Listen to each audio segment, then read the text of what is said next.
Cute daw. Ay, busy video. Ang cute niya kapag nakatingin lang. Dito sa Mission Okay, papakita ko sa inyo what is like dalagang Koreana living here in the Philippines. Yes. Haha.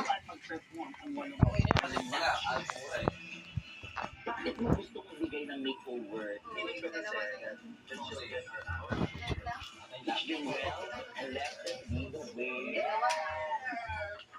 Kaya nga kita ko pagpunta natin kung Ano?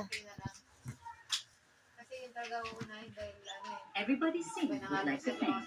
Kung may cute palabo, ihon, Ay, crab sauce, ang Ginugulo mo yung masarap bed mo. Oras na para makilala natin ang ika-apat na sampu. Gisela! Choose na!